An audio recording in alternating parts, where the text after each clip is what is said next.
Hola a todo el mundo y bienvenido a un nuevo episodio de Presunto Podcast.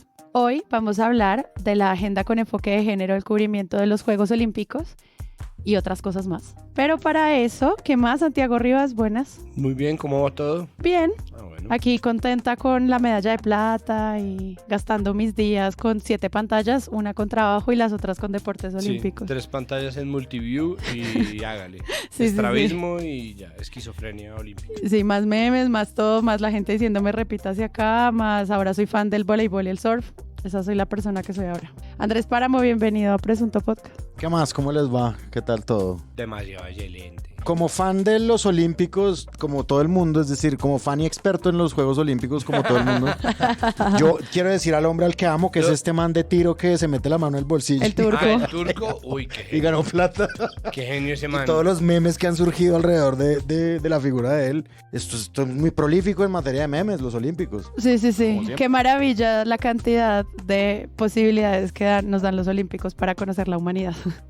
Para el episodio de hoy tenemos una invitada, Lee Cuellar, directora y fundadora de Sentido, que Sentido, ustedes lo conocen tal vez como un medio que tiene una trayectoria de muchísimos años haciendo cubrimiento con enfoque de género en muchos niveles, pero también hacen periodismo de investigación, hacen consultorías, en fin, hagan de cuenta un ecosistema narrativo que busca la disminución de los prejuicios y los estereotipos contra las personas LGBTI y las mujeres en la región. Entonces quería darte la bienvenida a Presunto Podcast. Creo que es tu segundo presunto, pero bienvenida de vuelta. Hola, muchas gracias por la invitación. Qué emoción estar en físico, además, Sí. grabando acá. Antes era como videollamadas y no sabíamos cómo funcionaba la tecnología y bueno, pero excelente tenerte acá. Y hoy, bueno, antes de comenzar, fuimos al barrio. Ustedes ya saben que vamos los martes al barrio. ¿Cómo fue el cuidado que recibimos hoy, Santiago? Bueno, hoy tuvimos 2 recetas porque Lee es vegetariana, entonces recibió una deliciosa descarga de berenjenas apanadas. ¿Qué tal estaban? Bien, muy ricas. ¿Sí? Con salsa de tomates. Muy Con ricas. salsa de tomate, muy bueno, apanadas en queso, bueno, una cosa demasiado excelente. Y nosotros comimos arroz mexicano, es decir, pollo en salsa roja, la salsa roja como de... Era como chilaquiles pimientos de tatemados, pollito. como una especie de chilaquiles con un arroz amarillo muy bueno. Entonces, pues bueno, muchísimas gracias como siempre a Iván Ospina, dueño, chef y archiduque del barrio, que se ubica en la esquina, en la calle 39, número 2111.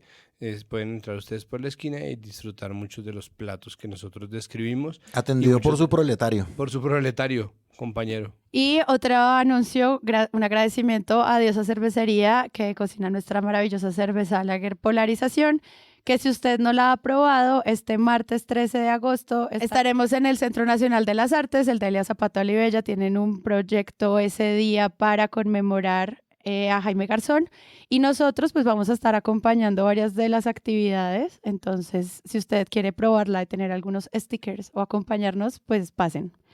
No les prometemos nada más, solo como agasajo. Páramo, ¿de qué no vamos a hablar hoy? Hay una noticia que se hizo medianamente viral pues en Colombia. Ahorita la viralidad está muy relativa con todo esto de los Olímpicos. Se ha hecho relativamente viral a la senadora Isabel Zuleta impulsando la idea de la reelección presidencial de Gustavo Petro. Es como una reelección presidencial con nombre propio, valga decir, como todas las reelecciones presidenciales que ha habido en la historia reciente de Colombia. Y ella ha salido en varios medios a hablar pues de distintas cosas. También pues ha salido en Twitter a decir pues que sí, que se está impulsando eso. Ella habla de un acto legislativo, es decir, de una reforma constitucional vía Congreso. Pues a mí se me hace un poquito extraño todo lo que está sucediendo alrededor de esa figura, pero ella habla en medios de eso, ha hablado de sustitución de la Constitución, que expertos juristas les ayudaron a redactar eso porque han sido consultados sobre sustitución de la Constitución, que esto es una tesis de la Corte Constitucional frente a la figura de la reelección, como puede haber que una reforma de un solo artículo sustituya toda la Constitución si afecta gravemente a otras instituciones. Entonces por eso fue que la prohibieron en su segunda versión cuando Álvaro Uribe lo intentó. Ella dice que ya consultó sobre eso, que muchos expertos, que no sé qué, y a mí todo esto, todo este cuento de la reforma constitucional y un acto legislativo que más o menos nace muerto porque tiene que pasar por un Congreso que le es adverso un poquito al presidente con sus reformas. Esto es un tema al que tiene mucho pánico la gente. Se mezcla un poquito con lo que líderes de opinión trazan en lo que líderes de opinión trazan un paralelismo con lo que está sucediendo en Venezuela.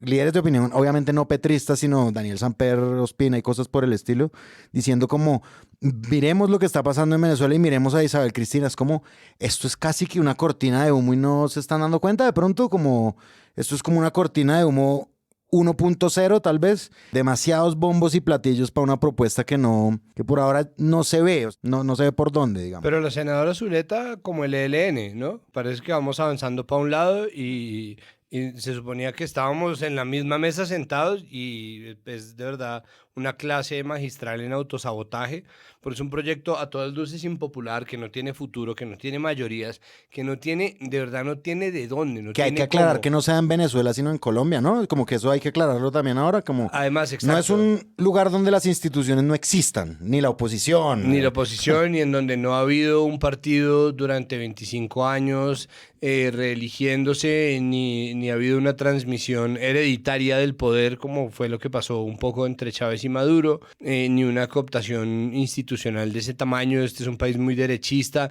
pero además de todo, la gente le tiene mucho miedo a la reelección, no sin razón, y obviamente ese miedo crece o decrece según la persona que decida hacerse reelegir. No, y lo que hablábamos sobre este tema siempre ha sido que apenas nos lo ponen en la mesa, es una excelente agenda de oposición en los medios. Pues es un pánico moral. Pero es excelente, o sea, claro. me faltaba un titular, me lo están dando, muchas gracias. Sí, de acuerdo. Sí, entonces, pues bueno, ahí Isabel Cristina Zuleta, no sé si por un asunto de visibilidad, no sé si es porque está vendiendo un curso de escritura creativa, pero bueno, salió a decir eso para meterse realmente en un bololó gratuito, absolutamente gratuito y ridículo. Otro tema no tema y es, lo primero que tengo que hacer es enunciar un conflicto de interés que en ningún momento ha determinado un cambio en opinión alguna de mi parte, y es, yo ahorita estoy trabajando en la Secretaría de Cultura del distrito, ¿no? Es importante que se sepa, porque un tema que yo quisiera traer a la mesa es el de los presidenciables, y las presidenciables, que me parece que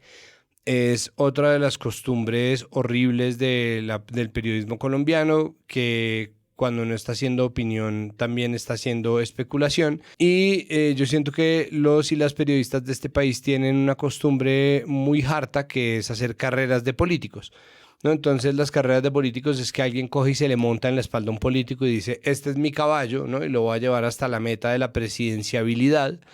Y en esas, entonces ya la FM mostró que Francisco Barbosa tiene un movimiento que se va a llamar Colombianos. Luego Lucho Correa, gran diseñador, salió a decir que maestro pues del diseño gráfico, salió a decir que tal vez eso no era verdad, y pues él es experto en marca, así que tal vez no sea posible. Lo cual no sería sino otro faux pas en la historia de Francisco Faux pas Barbosa.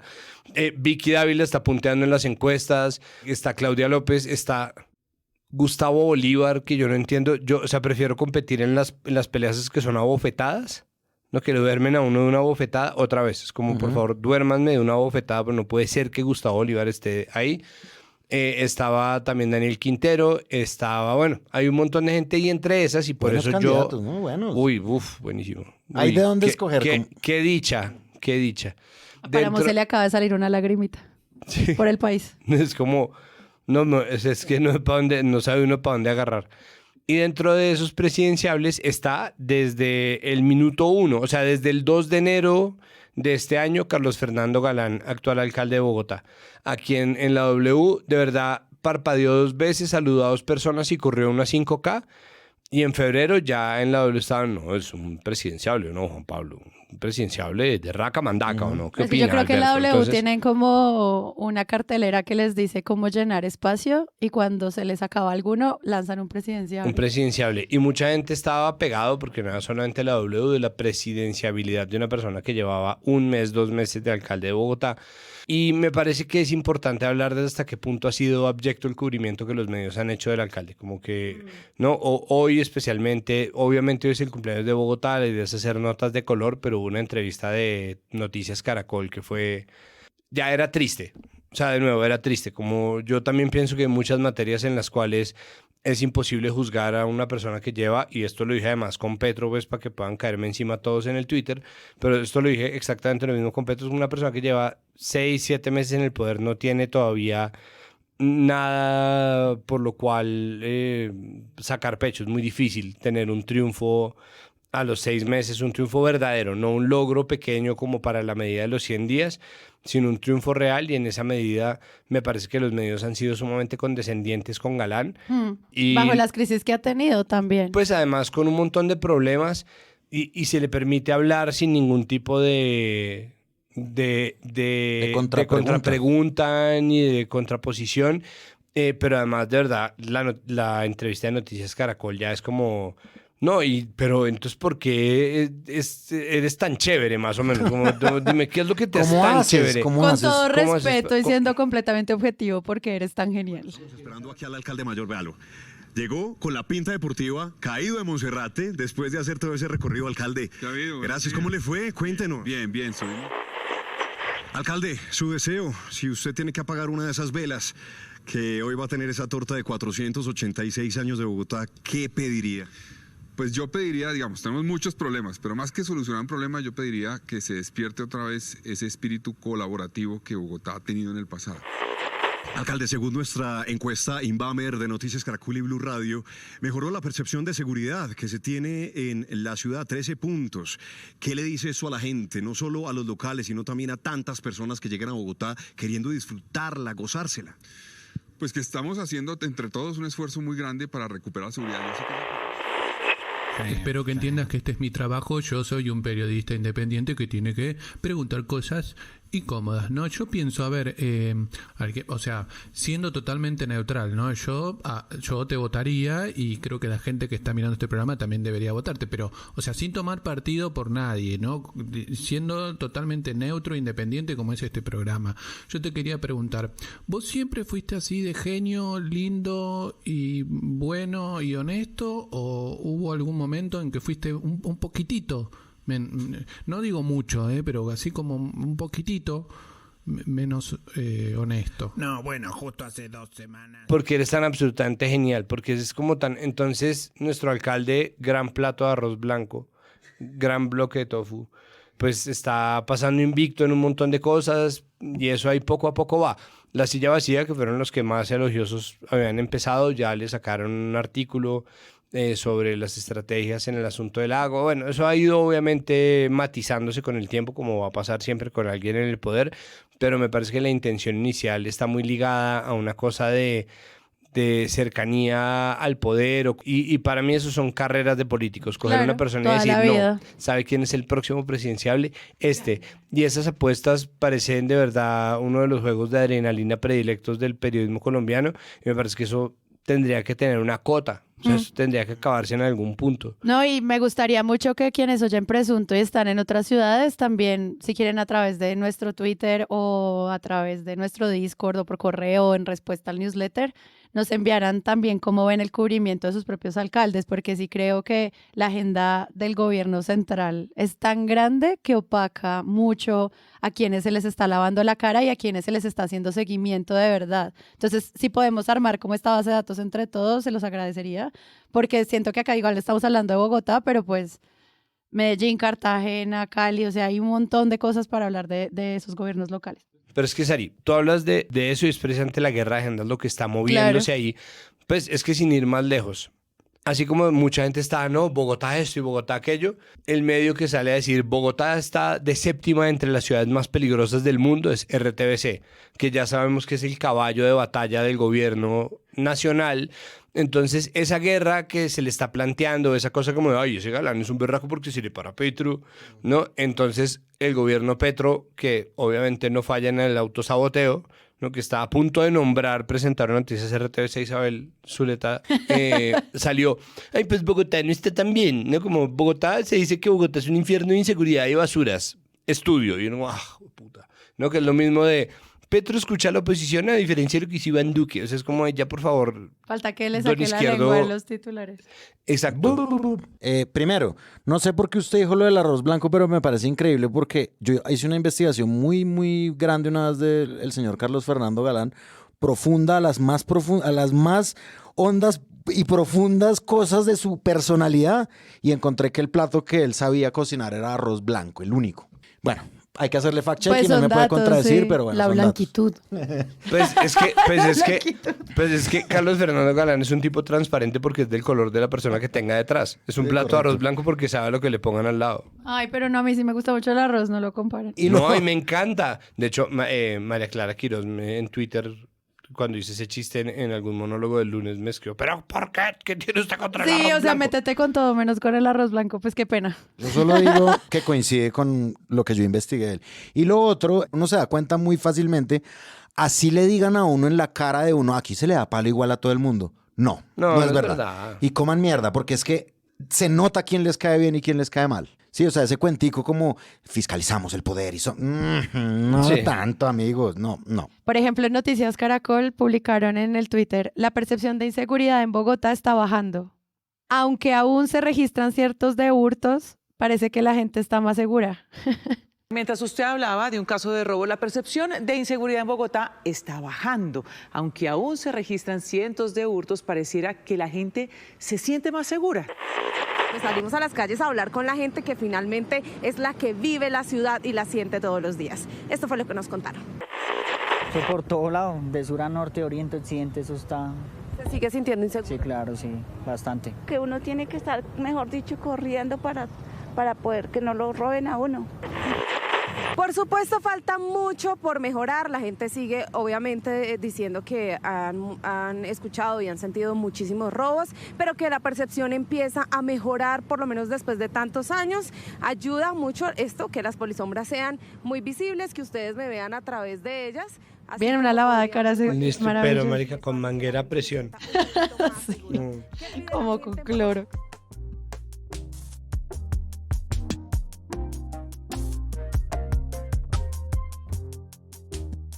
Ganadora legítima, boxeadora se retiró a los 46 segundos de combate contra polémica rival. La presencia en el torneo de la boxeadora argelina Iman Khelif ha causado bastantes críticas dentro del mundo del deporte, pues hace menos de un año no superó una prueba de elegibilidad de género. En el Mundial de Boxeo del año pasado fue descalificada, ya que las pruebas de ADN demostraron la presencia de cromosomas XY. Sin embargo, el Comité Olímpico Internacional... Iman Khelif fue descalificada de los mundiales de boxeo de la IBA en el 2023. ¿Por qué? Porque le hicieron unos exámenes independientes que demostraban que su nivel de testosterona la hacía ineligible para la rama femenina. A los semeños. Ojo, Sí. no está comprobado ni está afirmado que sea una deportista trans. Correcto. Es decir, Imane ella Khelif es... resonó dentro y fuera del mítico estadio Roland Garros.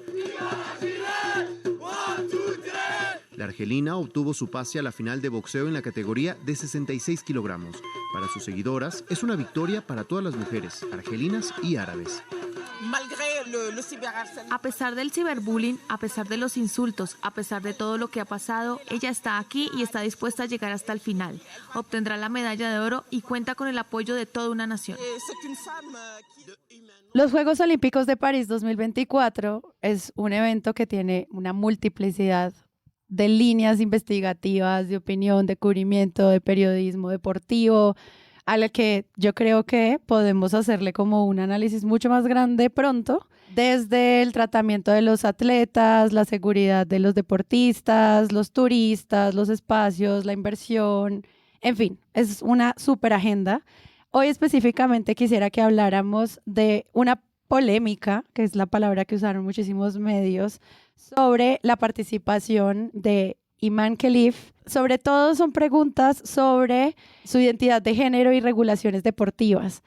Fue un tema muy amplio que no solamente se centró en ellas como figuras públicas, sino que le permitió a los medios navegar de maneras nuevas, creo, muy sesgadas, muy racistas, al mismo tiempo increíblemente misóginas, transfóbicas. O sea, creo que pasaron muchas cosas en este cubrimiento basado en muchísima desinformación que genera unas narrativas muy fuertes sobre la participación de estas deportistas en los Juegos Olímpicos y que quisiera que charláramos un poquito sobre eso. Hay cosas desde los cubrimientos sobre el ataque a la salud mental de las deportistas con toda esta angustia que acarrea ser el centro de la información, no por tu especialidad deportiva, sino por tu cuerpo.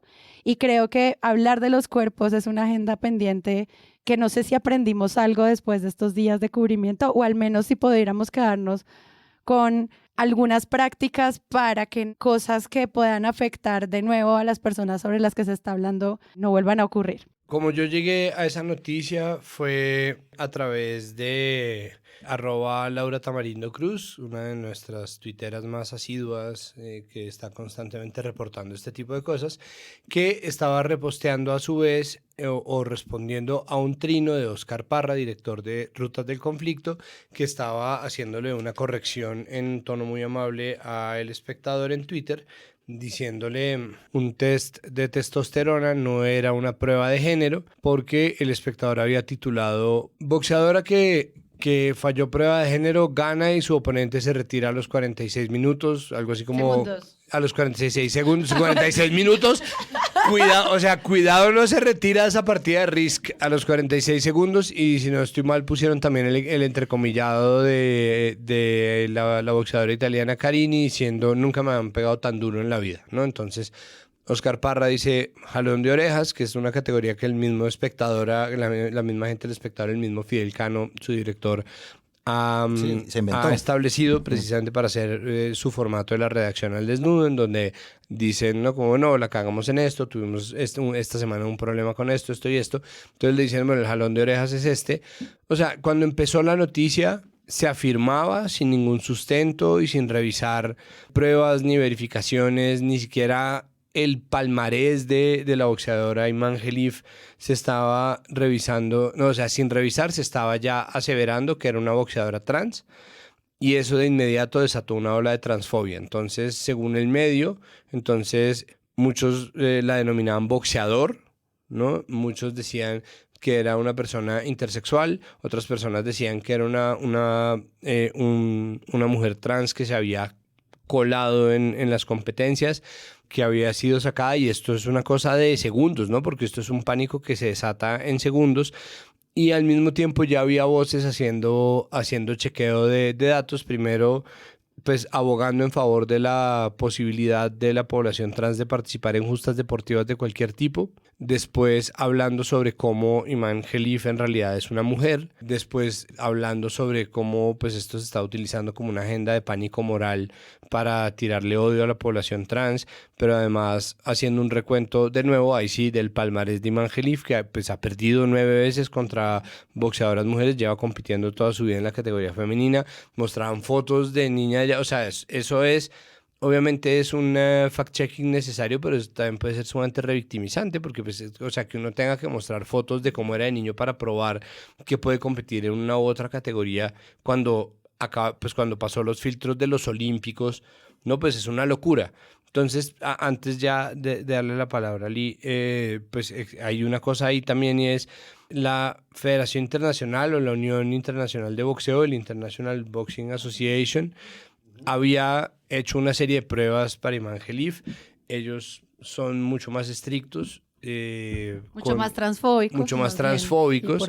Sí, mucho más transfóbicos. O sea, ellos tienen unos parámetros más cerrados de lo que ellos consideran que es o no viable. Iman Khelif es una mujer, pero tiene el cromosoma Y. Y eso dio una discusión muy interesante, porque lo que llevan diciendo las personas que se denominan críticas del género, que son pues personas trans excluyentes básicamente, es que tendría que abolirse la categoría género para reemplazarla por la categoría sexo. Es decir, a una persona se le debería juzgar por lo que tiene literal bajo los calzones, ¿no? Lo cual es sumamente victimizante, porque hay deportistas en la historia a quienes se les ha revisado sus genitales para ver si pueden o no pueden competir en ciertas categorías, lo que es absolutamente demencial. Es una mujer educada como mujer, criada como una mujer, identificada, autoidentificada, registrada notarialmente como mujer en un país como Argelia, donde no existe la población trans como una categoría, donde no se acepta la identidad trans, pero tiene el cromosoma Y, en lo cual pues, es una condición genética que pasa, Y eso desató una nueva conversación desde la agenda transodiante, en donde tuvimos la oportunidad única en la historia de oír a las personas transodiantes decir que el sexo no tenía, que el género era algo mucho más que los genitales, cosa que obviamente Nunca habían contradice dicho. todo lo que llevaban diciendo Sí. hasta este momento, solamente en favor de quitar a una persona tras una declaración sumamente injusta de una persona que perdió una competencia en Franca Lid, una competencia en la cual sabía lo que iba porque era una competidora olímpica, es decir, para estar compitiendo en los Olímpicos uno es de la minoría de todas las minorías del deporte, es la élite de la élite, y sabiendo eso y consciente de eso, salió a llorar Angela Carini y salió aparentemente en su defensa a todo un montón de gente, pero después poco a poco se fue viendo que era más que eso. Ahora sí, perdón, Lee. Yo creo que esta es una conversación súper interesante que, si bien no está empezando hasta ahora, ahorita la agenda pública le dio un montón de visibilidad.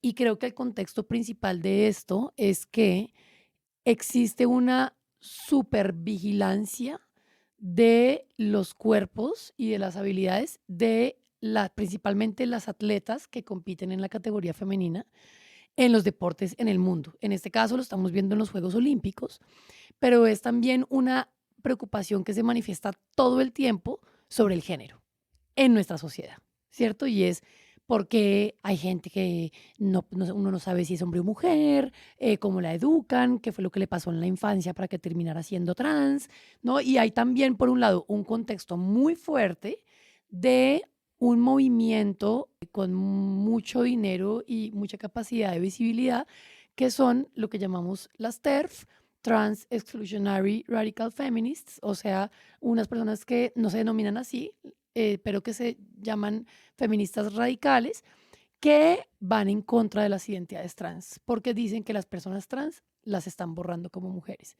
¿Y quién es la primera protagonista y mayor movilizadora de esto? J.K. Rowling, la autora de Harry Potter. Y esto lo quiero dejar acá dicho, y es, por favor, pues no quiero pincharles los globitos a los seguidores de Harry Potter, pero también quiero que sepan que esta persona invierte muchísimo dinero y toda su plataforma para hacer abiertamente campañas en contra de las personas trans, ¿sí? Y ella va a llegar a la conversación de la pelea de la boxeadora italiana, ¿no? Entonces sí hay un entorno en general muy vigilante contra las personas trans y sobre el género, que lo hemos visto en 1000 casos en los que la gente simplemente cree que las personas trans o las personas que uno no sabe si son hombres o mujeres o las personas no binarias eligen esto por deporte, ¿cierto? Porque es que un día me levanté y me pareció chéveroski ser trans, e ignoran la sistemática violencia que experimentan las personas trans y no binarias en la sociedad. Pues quería que de las varias cosas que mencionaste, enfocarnos primero como en este cubrimiento amplio de el fact-checking hacia el cuerpo de Khelif. No se preocupen, sociedad, ella es mujer. Que creo que fue como un enfoque muy grande como para demostrarle a todo el mundo que estás equivocado, pero al mismo tiempo creo que genera como unos debates interesantes en términos de cubrimiento de género. ¿Tú cómo lo ves? A mí me parece súper importante lo que pasó de poner en la agenda pública y en mucha visibilidad a las personas intersexuales. Creo que esta conversación fue muy dolorosa para la cantidad de personas intersexuales que hay en el mundo que están recibiendo todos estos mensajes de odio, de burla, ¿no? De revictimización, como dice Santiago. Y sin embargo, creo que las identidades intersex no tienen la suficiente visibilidad. Ahora, cuando nosotros hablamos de la sigla decimos LGBTIQ, LGBTI, ahí hay una I, esa I corresponde a intersexuales. Y es la única categoría que en realidad no forma parte ni de la identidad de género ni la orientación sexual. Es decir, lesbianas, gays, bisexuales son unas categorías que pertenecen a la orientación sexual, de quién me enamoro yo y quién me gusta eróticamente.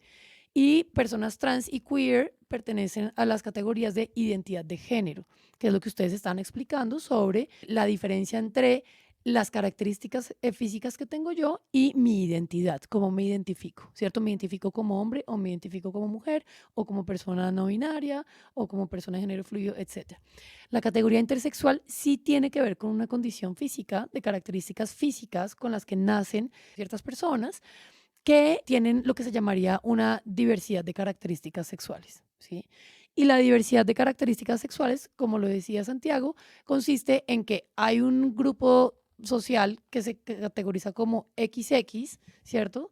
Y que son las mujeres, digamos, lo que socialmente se reconoce como mujeres, y XY, lo que normalmente se reconoce como hombres. Y hay una tercera, pues que no es la única, pero es como la que más se utiliza, que es XXY, que de hecho hay una película argentina muy buena que se deberían ver, que se llama XXY, sobre un joven intersex. Entonces, ¿esto qué pasa? Que esta variación se puede presentar en 3 aspectos físicos. Por un lado, toda la parte gonadal, también la parte hormonal y también la parte cromosómica. Por eso es que ustedes han oído algunas personas diciendo el sexo asignado al nacer, y es porque eso puede ser arbitrario. Si uno en la ecografía le ven una vulva, pues el médico va a decir niña, pero puede ser que yo tenga unos testículos internos, ¿cierto? O puede ser que yo tenga más testosterona. Entonces, por eso es que se habla de sexo asignado al nacer, porque de alguna manera sí termina siendo arbitrario. Ahora, creo que esta conversación es una conversación súper importante y que tristemente hubo una persona que salió crucificada ahí, que pues es la boxeadora de Argelia, pero la gente empezó a hablar de intersexualidad, ¿no? Pero por otro lado, lo que Sara también plantea, y es que es muy, muy fuerte, porque esto sigue evidenciando que hay un nivel de transfobia a tal punto que nos tranquiliza saber, bueno, es que es una mujer, pero parece man, ¿cierto? Y no es trans. Uf. Nos calmamos acá, nos calmamos todos, porque qué bueno que no hay personas trans en los Olímpicos, ¿cierto? Que de hecho, pues Santiago ya nos dirá que sí hay una persona trans y hay una persona no binaria también que acaba justamente hoy vi la noticia, es un atleta de Estados Unidos, pero creo que hay una conversación súper fuerte de como, tranquilicémonos todos, que aquí no hay personas trans, entonces podemos seguir hablando de esas pobrecitas personas que experimentan esas cosas raras en sus genitales, ¿no? Yo creo que la conversación es importante y creo que lo que tenemos que hacer es reorientar también la conversación a darnos cuenta que cómo la gente se dejó llevar por esa noticia, mayoritariamente tuvo que ver, evidentemente, por la fake news, pero por la foto. Y esa persona parece un man. Esa persona parece un hombre, ¿cierto? Entonces, fíjense que la hipervigilancia del género se da muy fuertemente por lo que las personas ven y que ahorita vamos a hablar de racismo, pero tiene mucho que ver con esa gente, ¿cierto? Esas personas negras, esas personas africanas, esas personas asiáticas que parecen hombres y que no se ajustan al modelo de feminidad blanco europeo. Es una locura. A ver, Volcánicas hizo como un trazado de dónde venía el paquete desinformativo, ¿no? Entonces eso se multiplica como pólvora. Nosotros pues sabemos que el algoritmo es pues una máquina, al algoritmo no le importa mucho qué derechos se violan, cuándo se dice la verdad, cuándo no se dice la verdad. El algoritmo simplemente ve, estas 2 palabras me funcionan para que la gente siga metida aquí. Y hasta el dueño mío, el dueño de mi compañía, de la que yo trabajo, Elon Musk, esa cuenta, está tuiteando esa desinformación. Fuímonos, ¿sí? La máquina simplemente ve 2 palabras, no sé, transgénero y polémica y listo, nos fuimos. Y además Elon Musk lo está tuiteando. Y entonces eso se esparce de una manera ridícula. Es decir, lo que es capaz de hacer las redes sociales con un contenido de estos, pues es no solamente inmediato, sino que llega básicamente a todo el mundo. Y me refiero a todo el globo de un evento que además está viendo todo el mundo. Y la reconfirmación de la noticia falsa muy probablemente esté en lo que tú dices, en la foto, que ya no se le encarga una máquina ni un grupito de personas que quieren evidentemente desinformar, sino ya un periodista acá, pongámosle el caso, dice, bueno, miremos la foto. Sí. Boxeadora transgénero, no sé qué, lo que sea que pueda hacer. A mí me parece que eso también desnuda un poco las debilidades intencionales y no intencionales de las personas que ejercen el periodismo a diario, ¿sí? Es decir, esto está desnudando un montón de cosas. Y a mí también me parece que desnuda una cosa absurda de nuestra vida ahorita, y es que yo no sé ustedes, yo me imagino que sí, estaban discutiendo sobre esto en sus propias redes de WhatsApp, en sus redes íntimas, digamos. Claro. Con familiares, con amigos, con no sé qué.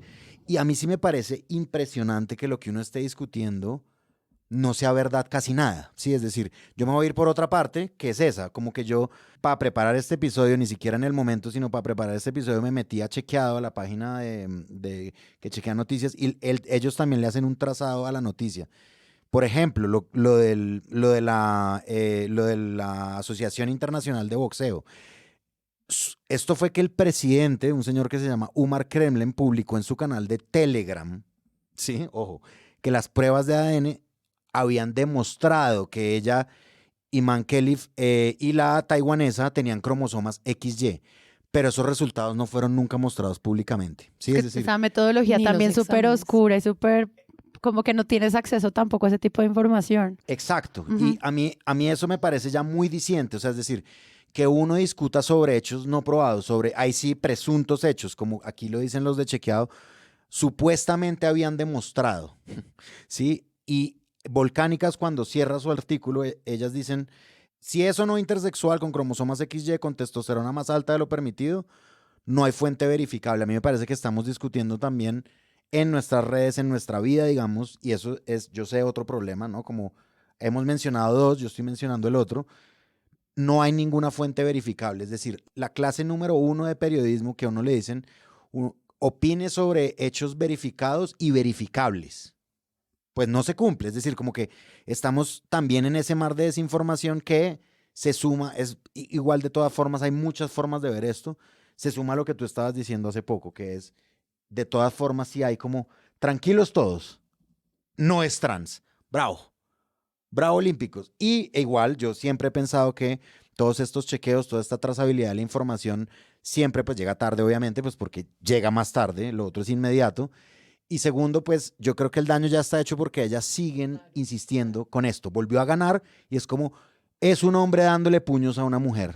Otra línea de la que estás planteando, en la que quisiera que ahondáramos en el cubrimiento, es, entonces, ya que estamos hablando de los cuerpos, pero no, esto no es por transfóbicos o por misóginos, es por la justicia del atleta. Es como aquí vamos a poner cuerpos idénticos a que compitan de manera idéntica en un deporte que tiene unas reglas y unos estamentos. Y yo siento que el concepto de fair play trae muchísima desinformación como a la luz de esto que también yo no había notado, sino es como por esta situación. Porque muchas personas que respondieron a mí, lo que tú estabas diciendo, mi Instagram, que obviamente yo estaba comentando este tema todo el tiempo, me decían, pero es que no es que nos moleste quién es que es injusto. Y creo que de ahí se agarraron, no sé si las reacciones a los medios o los mismos medios para cubrir esta agenda, ¿cómo lo vieron ustedes? O sea, me parece que la conversación sobre la justicia aquí es una conversación súper importante porque además es selectiva. Es puro cherry Es sumamente picking. injusta, ¿no? Sí, es total, exactamente. Y entonces aquí es cuando entramos a hablar del tema de las oportunidades, ¿cierto?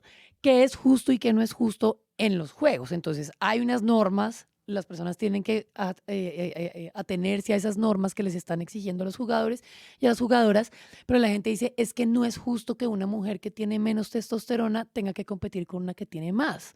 Entonces yo digo, bueno, listo, entonces no es justo que nadadores que tienen la envergadura de los brazos más corticos tengan que competir con Michael Phelps, o que tienen la capacidad pulmonar menor que Michael Phelps, o jugadores de básquet que miden menos de 2 metros, que tienen que competir con jugadores que miden 2,20 metros. O sea, ahí entonces estamos hablando de ¿cuál es la preocupación sobre la justicia? La preocupación sobre la justicia es el género. Pero además a la gente le encantan los números, ¿no? La gente es toda...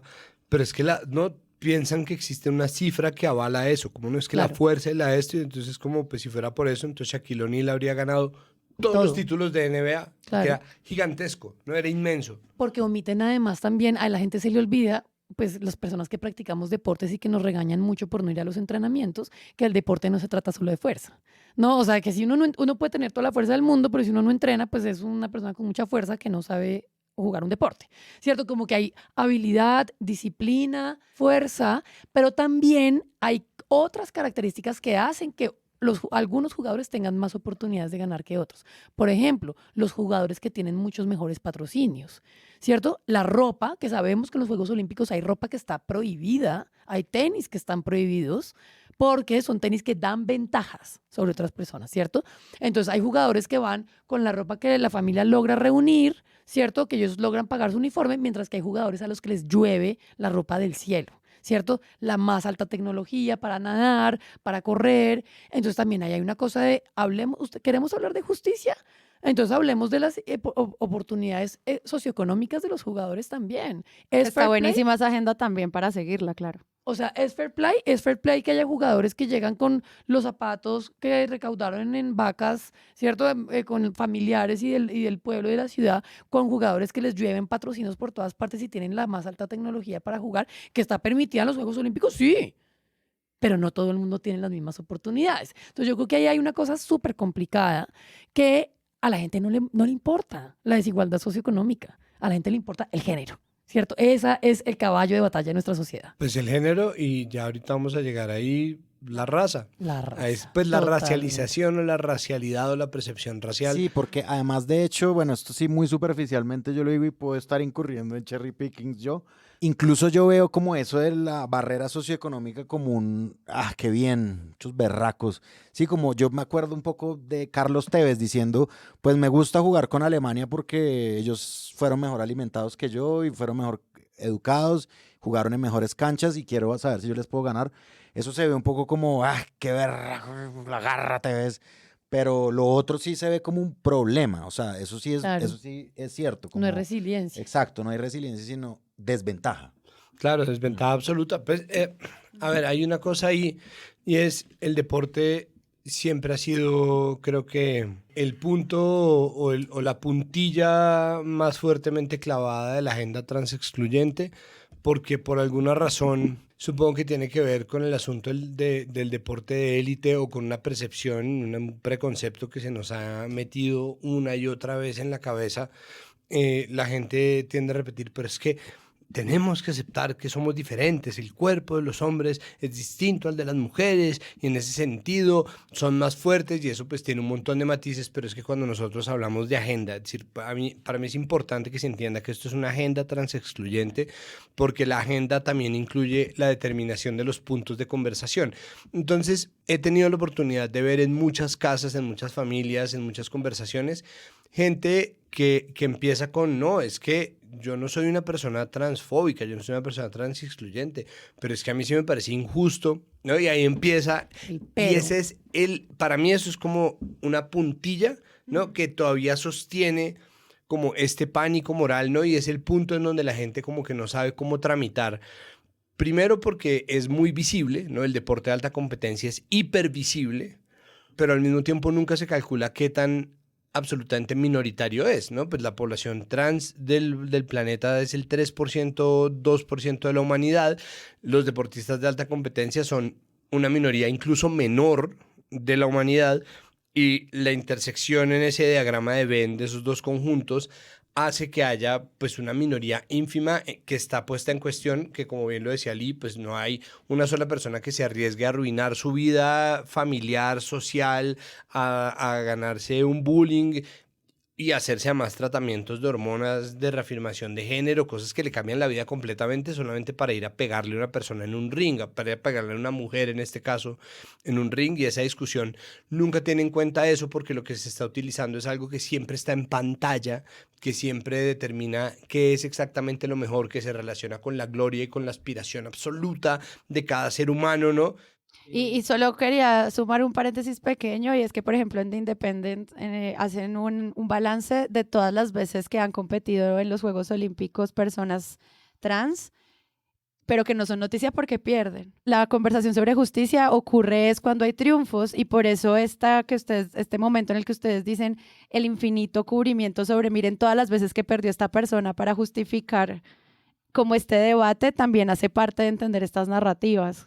Que creo que ahí es lo que decía Santi, no solamente son las minorías, sino que las minorías que habían competido, habían perdido, no son noticia. Claro, totalmente. Pues de hecho hay un boxeador trans, o sea, hay un hombre trans compitiendo en la categoría femenina, se llama Ergi Bagdiadan, y es un boxeador filipino identificado como hombre que compite en la categoría femenina y que además salió, si son noticias, es que leído en The Daily Mail, que es este periódico sensacionalista inglés, pero está documentado en otro par de medios que había salido a decir que las boxeadoras que hubieran dado cromosoma XY en esas pruebas practicadas por la IVA no deberían competir, por lo cual Hergy Bakiadan es un puto esquirol. Entonces, bueno, pero es decir, Pesase lo utilizan a él, ¿no? Como lo cogen a él como, miren, hasta este hombre trans, ¿no? Nunca dicen que está compitiendo en los Olímpicos, efectivamente perdió en la categoría femenina, pues, pero volvemos a lo mismo, pues, marica, Imane Khelif, como todos los deportistas y todas las deportistas y todos los deportistas del mundo han perdido alguna vez. Es que la victoria es la cosa más excepcional, no la victoria total, el oro es la cosa más excepcional del mundo, ganarse una liga de un deporte es la cosa más excepcional del mundo. Hasta Mike Tyson, que también los tumbaba en 40 segundos. En 40 segundos, sí, pero es que volvemos a lo mismo, ¿no? Cuando un hombre es físicamente superior a sus oponentes se dice que es un dios, cuando una mujer es físicamente superior a sus oponentes se dice que es un hombre. Y eso ha pasado una y otra vez, de nuevo ya vamos a llegar al asunto racial, pero pues además hay una serie de cálculos que no es necesariamente cierto que los hombres sean más fuertes que las mujeres, simplemente porque es que de verdad la minoría de hombres y la minoría de mujeres y la minoría de personas no binarias y trans que están compitiendo en deporte de alta competencia de verdad es ínfima. Y todos los cuerpos de esas personas son extraordinarios de alguna manera. Absolutamente. O sea, la cantidad, o sea, yo creo que la persona que no sea extraordinaria en los Juegos Olímpicos es más rara que la que sí es. Entonces, claramente estamos encontrando una cantidad de características físicas de estas personas que son adquiridas o desarrolladas o de nacimiento que hacen que estos competidores estén en ese nivel. Pero solamente nos estamos fijando en el tema del género y en el género racializado, ¿no? Y otra cosa que quería recuperar de algo que Andrés dijo hace un rato, que me parece súper importante, tú utilizaste como, estamos hablando de periodismo, estamos hablando también de opinión, y es cómo las personas se dan ese derecho de opinar de todo, ¿cierto? Y tú dices hechos comprobables, comprobados, pero aquí, fíjate que con el tema LGBT y sobre todo con el tema trans, la gente cree que puede opinar y con el tema racial puede opinar porque es que yo pienso que ya no es así, porque es que yo pienso que a mí no me parece, porque es que yo creo que es que como se ve como un hombre no debería. Entonces volvemos a la famosa discusión de ¿realmente seguimos pensando que los derechos humanos son opinión? ¿Cierto? No, los derechos humanos no son una opinión. Y aquí estamos hablando de la dignidad, el derecho, por ejemplo, el derecho al deporte, el derecho a la dignidad de las personas, y lo estamos omitiendo porque es que a mí no me parece que una persona que parece un hombre compita en los Juegos Olímpicos. Claro, pues es que ahí, esta es una discusión que yo he tenido 200 veces por Twitter, y es cuando uno dice que los derechos humanos no se discuten, siempre hay alguien que un poco con razón y un poco sin razón, o mejor dicho, un poco apelando a cómo termina siendo en la práctica, dice, no, pero es que uno igual siempre los termina discutiendo. Pero eso no deja de ser un problema, y no deja de ser un problema, es decir, porque la gente dice, no, pues yo tuve la oportunidad de participar en un panel de opinión de un medio que se llama, un medio nuevo que se llama Panel de Opinión, que hace paneles de opinión, y hablar precisamente del asunto de Imane Khelif, y horas después de haberse ya hecho el fact-checking todo, salieron a decir que, o sea, empezaron la emisión diciendo, como bueno, entonces ¿usted qué opina de que un hombre que se identifica como mujer haya ido a competir a los Olímpicos? Es como... Ya, estaba más rápido que ustedes. Exacto, es como, no puede ser que ustedes se dejen alcanzar de esta manera, es como, no se vale llamarse medio nativo digital si de verdad los alcanza a la velocidad de lo digital, como no puede ser que ustedes hagan un medio para ser el tío del WhatsApp, como no, ¿por qué? ¿No? ¿Qué necesidad tiene? Entonces, el nivel de desinformación es muy grande, y entonces uno siempre termina en esas de, no, pero es que esta es mi opinión, pero es que esta es mi posición. Y ahí yo creo que la responsabilidad de quienes tenemos una tribuna y tenemos un lugar de enunciación de mayor visibilidad, pues es precisamente curar las conversaciones. Entonces, antes de empezar a decir, no, pero es que igual siempre terminamos discutiendo los derechos de la gente, pues más valdría ponerse al lado de un principio que no es censurador, que no es complicado, que es un principio además que ha reforzado el espíritu garantista de las constituciones liberales del mundo, ¿no? Y de las constituciones por venir, ojalá algún día más progresistas, que es los derechos no se discuten. Pues entonces valdría la pena dentro de los cuerpos, pues las mesas de redacción, los cuerpos de escritura, los jefes de edición, preguntarse más bien entonces cuál es la conversación que deberíamos estar dando. Y yo creo que la conversación que nosotros siempre damos debería aplicarse también a la discusión sobre la población trans y no binaria, que es ¿cómo? ¿Cómo hacemos para garantizar los derechos? ¿Tienen derecho? Sí, sí tienen derecho. Sí tienen derecho. Eso debería estar ya claro. Por lo tanto, la pregunta no es si sí, sino cómo. ¿Cómo se garantiza ese acceso? ¿Cómo se garantiza, ¿no? ¿Cómo se garantiza el derecho, la protección del de la derecho población trans a ejercer alta competencia en el deporte? ¿Cómo se diseñan los sistemas? ¿No? Entonces no es como, ¿tiene la gente parapléjica derecho a salir a la calle? Es como, sí, sí lo tiene. La pregunta siempre ha sido, entonces, ¿cómo lo hacemos? ¿No? Entonces, de un tiempo para acá, vemos unas rampas, algunas más chambonas, algunas menos chambonas, algunas buenas, en edificios para facilitar el acceso. Ese mismo principio de inclusión, que igual ya estaba tarde, ¿no? Tendría que aplicarse también a la población trans. Pero existe una agenda política que está ligada al ascenso de regímenes autoritarios pseudodemocráticos o no, en todo el mundo, algo en lo que se une el Partido Republicano de Estados Unidos y Vladimir Putin en Rusia, es que comparten una agenda antitrans muy marcada, algo que se ha vuelto una bandera de lo que antes era conservadurismo moderado o menos moderado, como los distintos matices que pudiera tener el partido Tory en el Reino Unido, se ha vuelto una bandera muy grande porque es un pánico moral, y el pánico moral lo que hace es aunar miedos y desinformación en una agenda que lo que hace es dar votos. Es decir, a ellos ni siquiera les importa la vida de la gente trans o no. Los niños a los que dicen defender, las familias a las que se supone que están protegiendo, realmente les importan un culo, porque ellos lo que necesitan es una serie de votos de poblaciones que están actuando con base en ese pánico que, por supuesto, ellos, les godes, están alimentando a paladas de carbón y les sirve. Y entonces, pues ahí está documentado efectivamente en Volcánicas la cantidad de trinos coordinados que salieron con el caso de Iman Khalif. No se trata simplemente de la gente, ¿no? De tu tío, de ese tío de WhatsApp reaccionando como, ¡ay, increíble que estén dejando!, ¿no? Sino de una agenda coordinada en donde hay twitteratones, ¿no? En donde hay respuestas, donde hay copia y pegue de mensajes. Bodegas. Y donde hay personas que están, como bien lo cuenta Lee, invirtiendo plata, ¿no? Plataza en esta agenda antitrans como es J.K. Rowling, y todo esto además termina teniendo un trasfondo que está mucho más allá de solamente el género, que pues es sumamente problemático. Y que no es una conversación espontánea, que yo creo que lo importante acá es que esos grandes escándalos que termina la gente, todo el mundo hablando, siempre tenemos que sospechar de dónde salió, y obviamente, pues, no sé, mis familiares o personas mayores no se van a poner a meterse a chequeados o lo que sea, pero creo que también hay una tendencia y hay un patrón, y es que esto sí forma parte de una politización. Como siempre, pues el deporte ha sido político, pero hay una cosa de politización muy fuerte y de uso de los competidores para poner agendas en la opinión pública, ¿no? Entonces, no es, también es un poco que creo que tenemos una responsabilidad las personas que estamos en medios y produciendo conocimiento sobre estos temas, y es también crear narrativas que ayuden a concientizar a la gente de que las fake news no es que una persona ahí loquilla se encerró en su casa a crearse la noticia, sino que muchas veces eso forma parte de acciones agendas coordinadas. Claro, de acciones coordinadas, y creo que no hemos sabido explicarles esto al centro persuadible, a las personas que están ahí como recibiendo una cantidad de información, que no saben cómo comprobar, que se enteran por WhatsApp, y que estamos también perdiendo una oportunidad de que se den cuenta que pueden sospechar más. Eso da cuenta de varias cosas. Por un lado, el cubrimiento que se hace de la respuesta del gobierno italiano, por ejemplo, que a veces creo que en algunos casos se dejó pasar y ya, a pesar de lo violento que fue. Y por el otro, retomando una cosa que dijo Santiago hace unos minutos, la importancia de pensar política pública, y por eso todo el tema del cubrimiento de la ley trans es tan importante, sobre todo por lo tardío que llega, pero que cuando llega pues también nos permite entender cómo, bueno, estos discursos, cómo se aplican realmente a la vida de la gente en su lugar como ciudadanos y en su conversación con el Estado.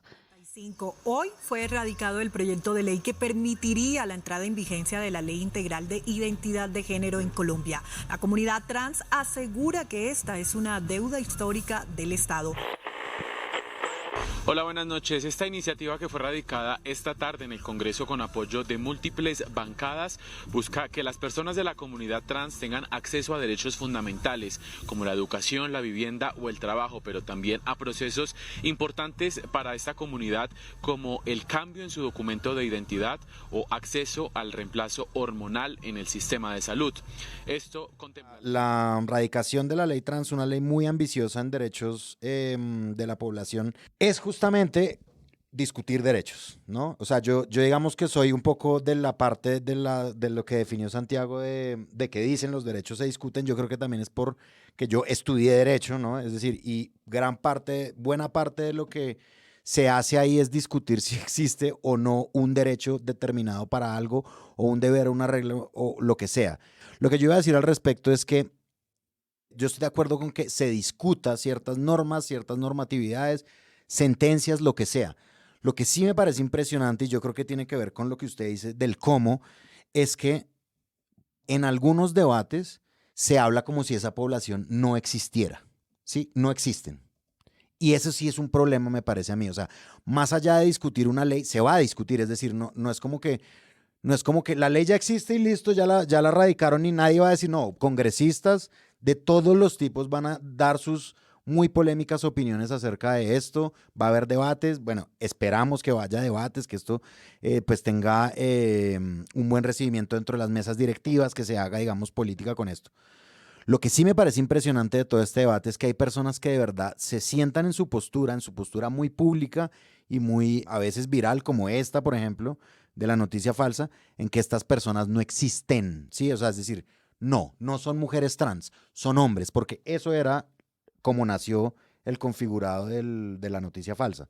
Entonces, claro, cuando llega un proyecto de ley como este, es un proyecto de ley como que se enuncia a sí mismo como bastante ambicioso, sobre todo como en términos de derecho comparado con otros países, ¿no? Es decir, en otros países cercanos se hacen regulaciones de ciertas cosas por aparte. Este ya es como comprensivo de un montón de asuntos de las personas trans que tienen que ver con salud, con trabajo, con vivienda. Y pues me impresionó, por ejemplo, la plataforma de los 200 activistas y organizaciones, más de 1.300 personas que participaron en encuestas diciendo sus sentires, sus preocupaciones, sus sueños, pero yo me quedo con la entrevista que Lina Quevedo le dio al País. Yo creo que eso es como una forma muy buena de entenderlo, particularmente con cómo fue que hubo primero 100 y pico de artículos y se fue reduciendo con laboratorios de técnica jurídica. A mí eso me pareció muy interesante y es relevante para este podcast por una razón, y es que yo creo que esto es toda una estrategia similar al litigio de alto impacto, ¿sí? Es decir, esto es toda una estrategia similar a lo que hacen ciertas organizaciones, lo que llama la sociología los litigantes frecuentes, de saber cómo funciona el sistema y demandar para que el sistema cambie, ¿sí? Y para que se hagan cambios estructurales a partir de una decisión. Aquí lo que quieren es hacer cambios estructurales que a la larga son muy puntuales en la vida de unas personas particulares con un proyecto de ley. Pero el proyecto de ley, esto de la técnica jurídica, todo esto de salir en medios, explicar de qué se trató, me parece como una estrategia como de enseñanza de lo que se puede hacer desde la sociedad civil para transformar la realidad a punta de derecho, sí, muy colombiano y todo, pero pues a punta de derecho, de todas formas. Un derecho reconocido no es cualquier cosita. Y esto es pues singular, me parece a mí, porque eso muestra mucho la labor de los medios, es decir, uno va a ver qué medios reaccionan cómo, ¿no? Cuando sucedió la primera sentencia del aborto, que esto fue la época de Mónica Roa y todo el grupo de Derecho e Interés Público, esto fue también una labor de medios, ¿sí? Es decir, eso fue una labor de medios de Mónica Roa yendo a dar entrevistas, y me parece que aquí se está haciendo exactamente lo mismo, cosa que a mí me parece novedosa, y que los medios también deberían saber cómo entender esto y ya saber pues un poco del lado de qué están, ¿no? Por ejemplo, El Espectador lo deja muy claro con su editorial: hay que regular estos asuntos, es un asunto de vida o muerte. Entonces ya uno ve que otros están en dónde, ¿no? Es como una matriz. Pero pues yo creo que en eso estamos de acuerdo. Es decir, uno siempre termina viendo discusiones, sobre todo sobre todo en una democracia en donde existe un Congreso, un cuerpo legislativo que tiene que sentarse a dar estos debates, pero la importancia de que exista una ley trans es porque existe una discusión de nuevo acerca del cómo, porque creo que la Constitución del 91 es clara en la garantía de derechos, pero lo que ha sido muy difícil es los mecanismos habituales, obviamente en un país muy conservador que tiene una Constitución que a veces le queda grande y a veces le queda chiquita, es que pues es como tenemos derechos, por lo tanto mi cédula debería estar acorde con mi género. Y es una cosa que pasa de verdad en los escenarios más domésticos y más básicos, que es un call center, como, ay, sí, pero como tal, no sé si lo tengo como tal autorizado, ¿no? Es como, no sé si esto está como tal regulado y ahí vuelve el cómo. Entonces, ¿cómo se ve el acceso a la salud integral de la población trans? ¿Cómo se ve el derecho al trabajo? ¿No? Y esto pues va a ser un proceso largo y muy complicado. Las leyes de paridad de sexo, o sea, de paridad hombres-mujeres, han sido imposibles de implementar o ni siquiera hacer aprobar en su totalidad. O sea, nosotros no tenemos una ley que obligue a los partidos a nombrar 50% hombres, 50% mujeres. No estamos ni siquiera haciendo intersecciones o secciones o divergencias de género de ningún tipo. No estamos teniendo en cuenta ningún tipo de matiz. Simplemente 50-50 hombres, mujeres ya ha sido un complique y no lo han dejado pasar. Hace poco el Congreso traicionó a la población LGBTIQ, no dejando pasar el proyecto de ley que acaba con las supuestas terapias de transformación. De conversión. Perdón, las terapias de conversión a personas gays y lesbianas. Y trans, es decir, a las personas que son o que son percibidas como LGBT.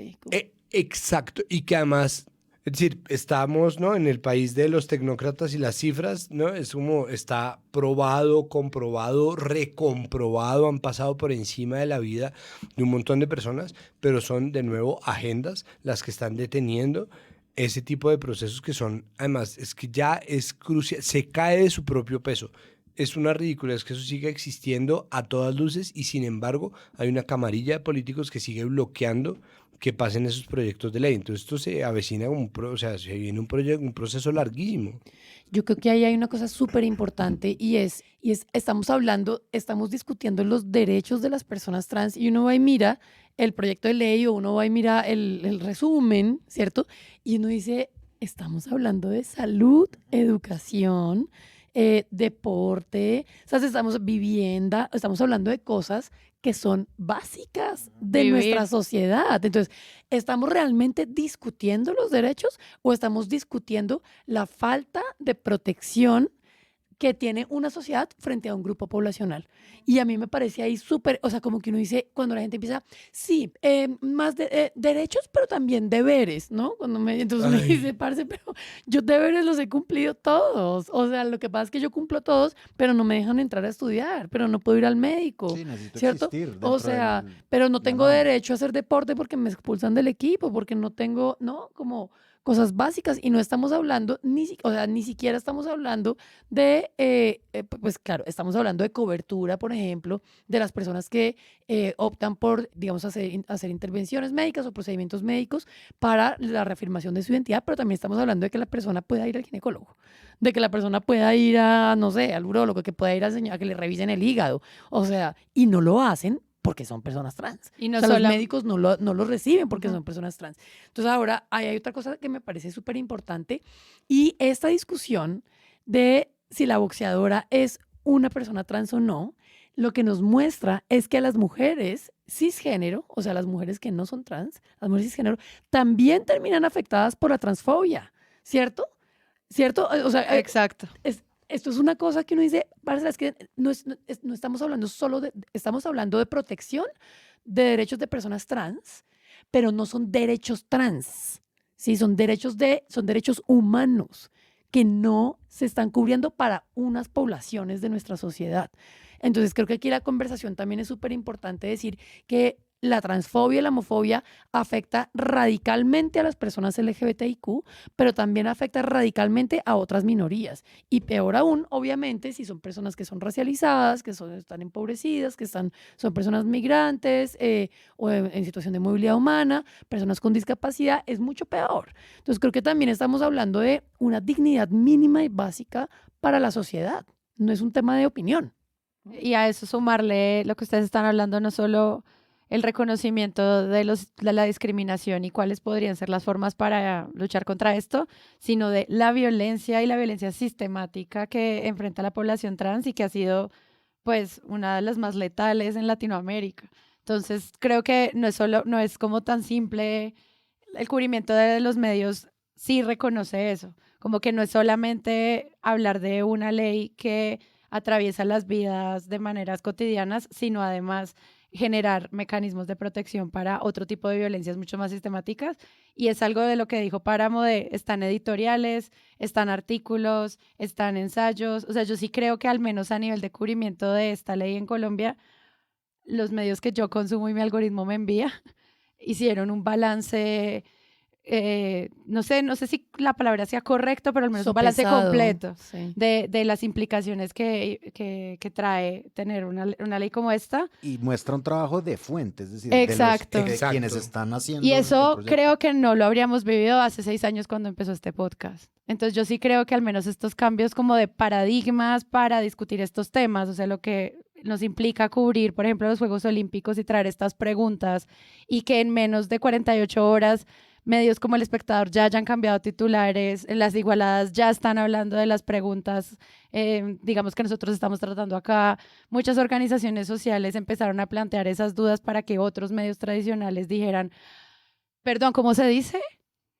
Yo siento que esas cosas, es lo que decía Lía al comienzo, sí es una conversación muy interesante en temas de cubrimiento porque fue muy rápido, como cuando dijiste, pero esto ya pues como la gente de paneles de opinión que cuando publicó ya la conversación iba en otro lugar, así de rápido estaban cambiando las formas de narrar esta historia. Entonces yo sí creo que al menos al ver el cubrimiento de la ley trans en Colombia, con todos los problemas políticos que eso trae, sí siento, y bueno, no lo dirán nuestros amigues que están haciéndole seguimiento, no, te faltó resaltar, pero al menos los que yo vi sí cubren de manera constante el tema de movilización social, violencia, discriminación y bueno, acceso a educación, protección de la vida, etcétera. Me reservo el derecho a esperar porque creo como Páramo que se trata de una virtud de la fuente. Creo que el cuerpo de comunicaciones de las más de 100 organizaciones que están detrás de la redacción e impulso a esta ley integral trans han hecho un trabajo muy juicioso de comunicaciones, de diseñar una campaña carismática, efectiva para redes sociales, de pensarse muy bien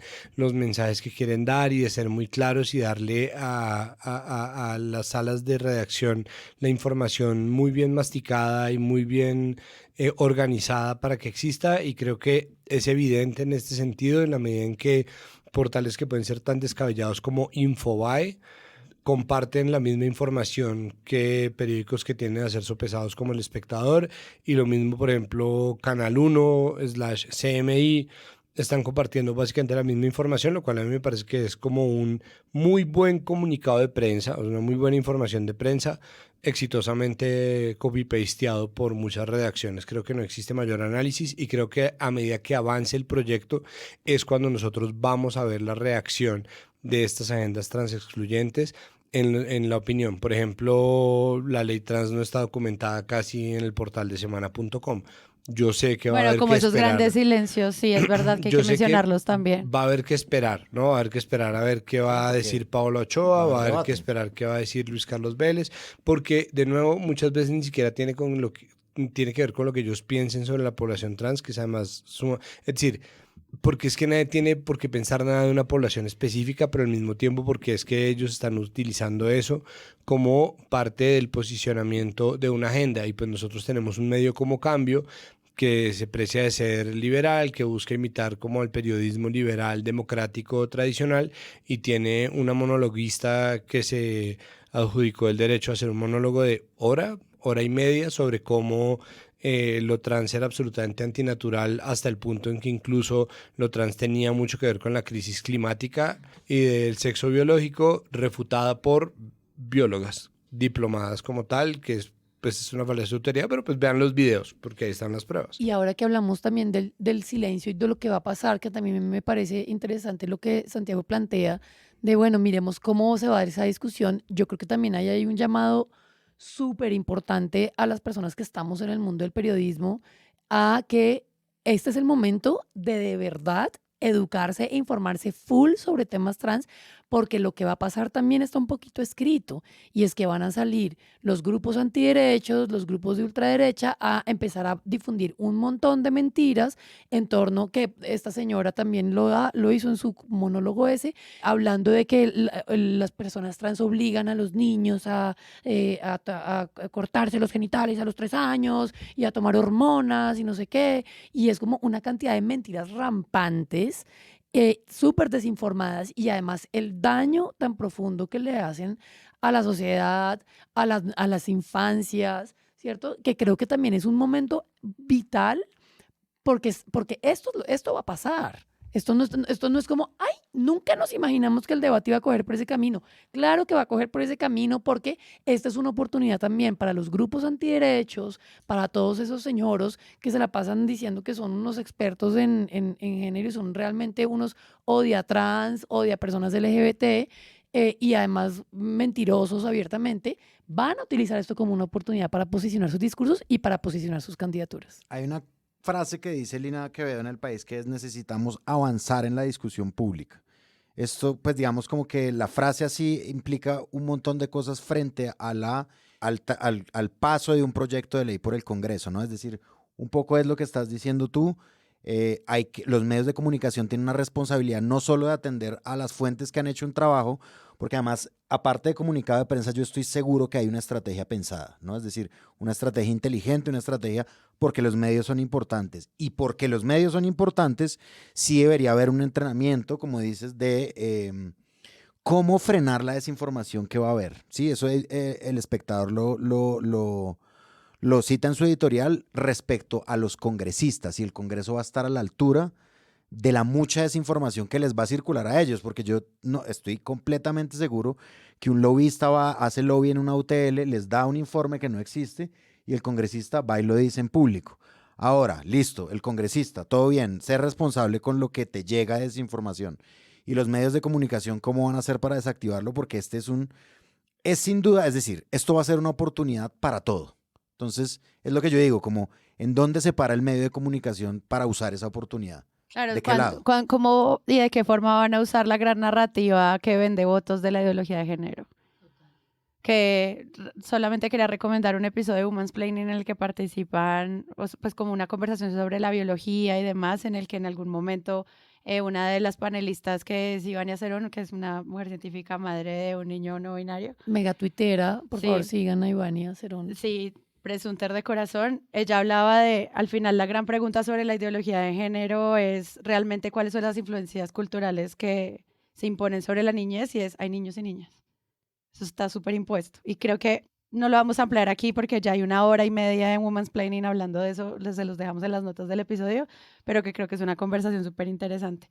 Entonces, para cerrar, quería que retomáramos un punto que anunciamos varias veces y vamos a hablar mucho, y es, de nuevo, esto es una conversación interseccional, donde el género se cruza con la clase social y todas estas desigualdades de oportunidades y de acceso a hacer el deporte y a la forma en la que se financia cada una de estas prácticas deportivas, pero también a la raza. Y de nuevo, cómo fiscalizar los cuerpos y decir cuál es un cuerpo correcto, pues también está atravesado por eso. ¿Eso cómo lo ven ustedes? Y con esto cerramos. Yo creo que ahí hay una conversación súper importante que las personas blancas no hemos querido ver, y es cómo el racismo en el que hemos sido educados y las actitudes racistas que tenemos permean radicalmente nuestras percepciones y nuestras opiniones sobre los derechos, ¿no? Es que a mí no me parece, ¿cierto? A mí me parece que es que Serena Williams es demasiado hombruna, ¿cierto? De pronto es un man, ¿no? Como que, ¿sabes? Como esas percepciones que uno tiene, y creo que aquí lo que estamos haciendo, por un lado, es partiendo de la base de que existe un modelo de feminidad impuesto por Occidente blanco, ¿cierto? Como europeo. Y entonces, los cuestionamientos que se les han hecho a las deportistas de poner en duda si son hombres o mujeres, muchos de ellos, y tenemos muchos casos, yo puedo citar aquí, primero, Serena Williams, evidentemente, bueno, también a la boxeadora taiwanesa Lin Yuting, a Kelly, a Caster Semenya. A Caster Semenya, que evidentemente es un caso ejemplar de racismo, de transfobia, de misoginia, de clasismo muy fuerte. Pero también, por ejemplo, está una competidora india que se llama Duti Chand. Les recomiendo un montón ahí el podcast que se llama Gonads de Radiolab. Es buenísimo y ahí discuten ese episodio de Duti, que es una grandísima corredora que también es intersex. Y también está una jugadora de básquet norteamericana, afrodescendiente, que es Brittney Griner. Entonces, estos son algunos de los casos de personas que han sido Brittney Griner, que además la NBA, ya que hablábamos sobre clase social, la WNBA, o sea, la NBA de mujeres está tan empobrecida o está tan precarizada que a las jugadoras de básquet profesional estadounidense les toca irse a jugar en otras ligas a préstamo para poderse ganar unos dólares extra. Y en esas, Brittney Griner estaba jugando en la liga rusa y cuando empezó la invasión rusa a Ucrania, terminaron secuestrando y apresando injustamente a Brittney Griner y eso se dio una negociación larguísima, un intercambio de rehenes en donde terminaron finalmente recuperando a Brittney Griner en Estados Unidos. Pero digo, esto incluso está metido con un asunto de precarización que lleva, pues que toca instancias incluso más amplias. Pues es que sin ir más lejos, en uno de los pruebas más claras de que el camino al infierno está tapizado de buenas intenciones, Javier Hernández Bonet comentó, y esto lo hablamos aquí en Presunto, sobre Linda Caicedo, que es la crack de la selección Colombia femenina, una muchacha que tiene 19 años, una promesa del fútbol femenino todavía. Salió a decir el año pasado, en uno de los muchos torneos que jugó Linda, no, es que es que es tan buena que si uno la pone en un equipo de hombres, pasa como si fuera un jugador común y corriente, o sea, como es tan buena que es un hombre. Claro. Y parece un hombre, no estaba queriendo ser ofensivo y lo estaba haciendo mucho simplemente porque pensar que lo bueno o lo ideal está directamente ligado a lo masculino es exactamente la misma base sobre la cual se monta una agenda transfóbica, una serie de conversaciones que hablan sobre la justicia en el deporte. Y eso pues tiene mucho que ver además con la historia de los Olímpicos, que fueron organizados por la Europa industrializada como una conmemoración de la Grecia clásica, en donde todo el mundo creían era absolutamente perfecto, esbelto, bien delineado, que no se les movió un pelo, que era el canon de la perfección humana, entonces querían volver a eso y como tal crearon los Juegos Olímpicos modernos en 1896 y en esa medida, desde la mirada de Occidente, han tenido que, entre gigantescas comillas, porque eso no es haber tenido que, sino pues que si algo se hace como una aspiración universal, pues hace una convocatoria universal y esos mismos países que organizaron el imperialismo europeo en África, que hicieron el imperialismo occidental en Latinoamérica, en Suramérica, en Asia, en Oceanía, en Micronesia, en todos lados de este planeta, pues han tenido que vérselas con un montón de discusiones acerca de racialización, cuando pues la migración moderna y las crisis de refugiados son una consecuencia directa del imperialismo del siglo XIX. Es decir, estamos viendo esa historia venir, pero precisamente como ese es un canon nacido dentro de los organizadores de los Juegos Olímpicos modernos, que eran todos europeos, estamos todavía pegados de un canon tan viejo que sigue siendo así de blanco. Claro, y además está muy enraizado, porque es que, digamos, también ahí hay una clara noción de deshumanización de las personas racializadas, ¿no? Esa constante asociación de que las personas negras son menos sensibles, son buenas para el deporte, solo nacieron para el deporte y para la música, ¿cierto? Y lo llevan en la sangre, ¿sí? Entonces, como que esas cosas que repetimos las personas blancas, que creo que está, digamos, responde a un racismo estructural, pero también responde a un racismo que nosotros como individuos tenemos que empezar a cuestionar de manera mucho más contundente y a reconocer que las personas blancas pues tenemos unos privilegios que la sociedad nos ha dado por nuestro color, el color de nuestra piel. y por el estatus, la jerarquía, la clase. Pero yo creo que aquí hay una cosa muy interesante y es ver cómo la gente termina acudiendo a unos criterios de deshumanización de las personas racializadas, como dice Santiago, completamente enredadas en el colonialismo, y es que como tienen más músculo, como son más fuertes, como son más sexuales, como son más, no, todos esos estereotipos absurdos que han, digamos, ayudado a sostener el racismo institucionalizado y el racismo individualizado radicalmente en América, en el mundo, pues. Y fíjense que todas las atletas que estamos mencionando acá son atletas que no son blancas, ¿sí? Son atletas negras, son pues personas africanas del norte de África, son personas asiáticas, ¿sí? Entonces aquí la conversación también tiene mucho que ver con cuántas veces hemos presenciado una conversación sobre si alguien es una deportista, es un hombre o una mujer, en personas blancas, ¿no?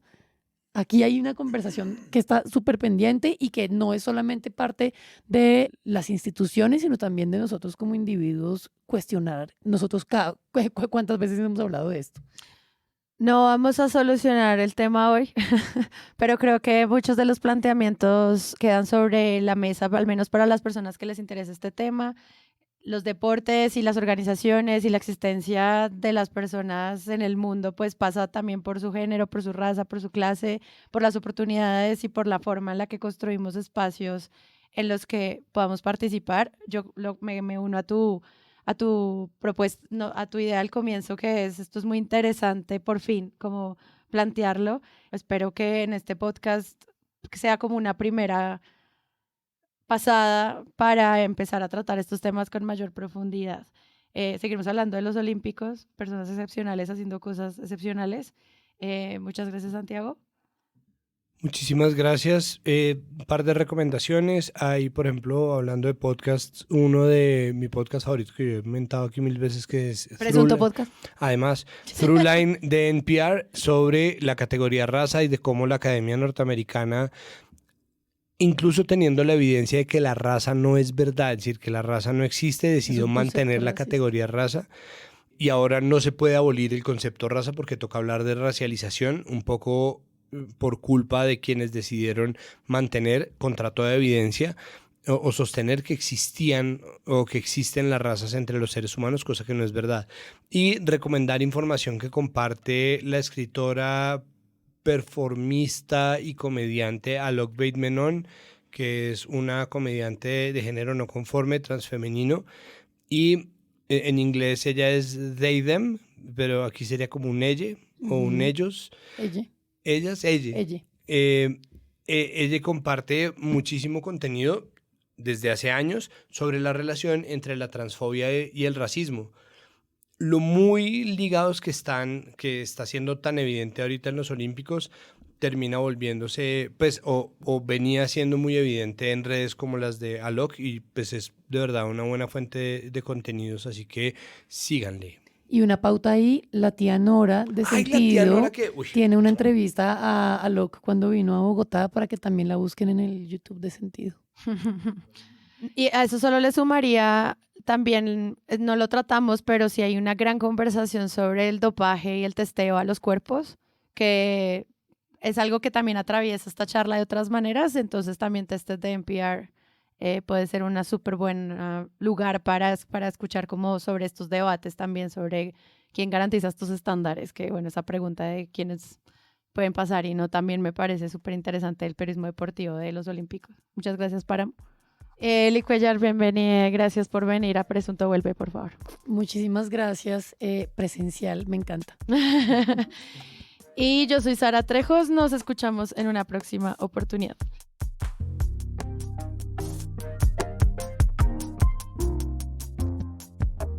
Este episodio de Presunto contó con la participación de nuestros panelistas Andrés Páramo, Santiago Rivas, Lee Cuellar y Sara Trejos.